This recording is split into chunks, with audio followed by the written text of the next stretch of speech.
میں عریضہ میں یہ پیش کر رہا ہوں، جس کے صدقے میں ہم نے سب کچھ کو پایا، جس کے صدقے میں ہمیں نئی زندگی ملی، جن کے صدقے میں ہمارے اور آپ کے جسموں میں روح اب تک باقی ہے، جن کے صدقے میں ہمارے اور آپ کے گھروں کے دسترخوان پر کھانا اب تک مل رہا ہے، جن کے صدقے میں رب تبارک و تعالی ہمارے اور آپ کے بدن میں اب تک قوت کو باقی رکھا ہے، جن کے صدقے میں رب تبارک و تعالی ہمارے اور آپ کے لیے اچھے اچھے کھانے پینے کا انتظام کر کے دیتا ہے۔ اب آپ کہیں گے کہ مولانا اب بار بار ایک ہی لفظ استعمال کیے جا رہے ہیں کہ جن کے صدقے میں یہ ملا، جن کے صدقے میں یہ ملا،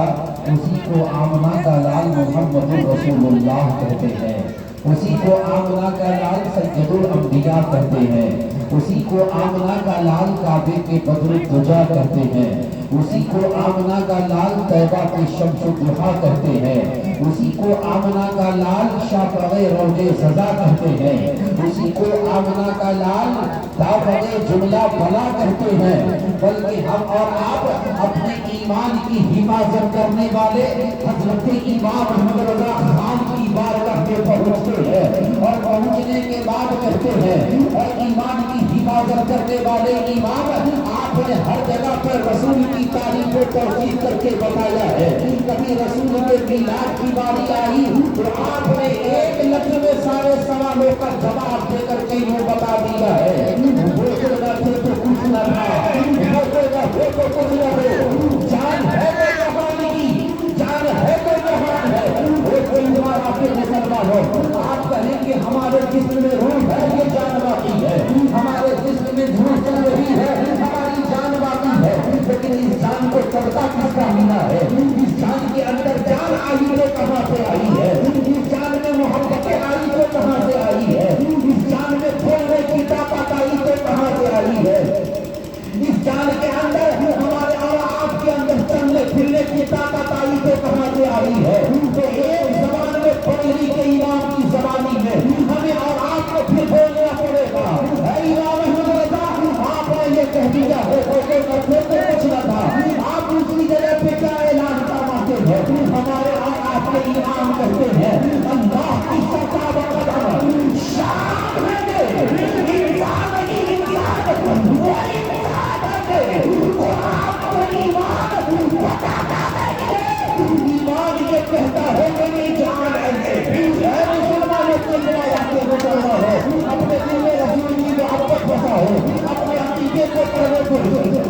اپنے آقا سے محبت کی چادر کو، مصطفیٰ کی شمس مصطفیٰ کی محبت کی چادر کو اپنے سر مبارک سے رکھنے کی کوشش کرو، اور پھر جس کو جو بولنا ہوگا وہ بولنے والے کو بولنے دینا۔ آپ کہیں گے اے رسول کو جہاں کے ہوتی آپ ہمیں کیا درس دینا چاہتے ہیں، آپ ہمیں کیا بتانا چاہیے ہیں؟ تو ہم جنگل کی چوٹ پہ اپنے ایمان کی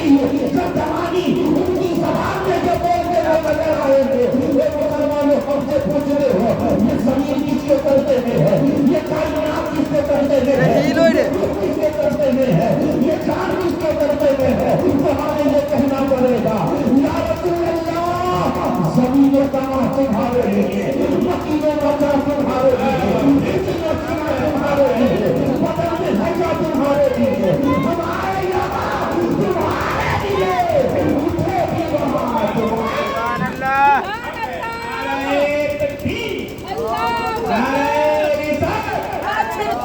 عظمت مصطفیٰ جشن میلاد النبی، نعرہ تکبیر، نعرہ رسالت۔ ہمیں آپ سے ایسا احساس ہو رہا ہے اور باقی آپ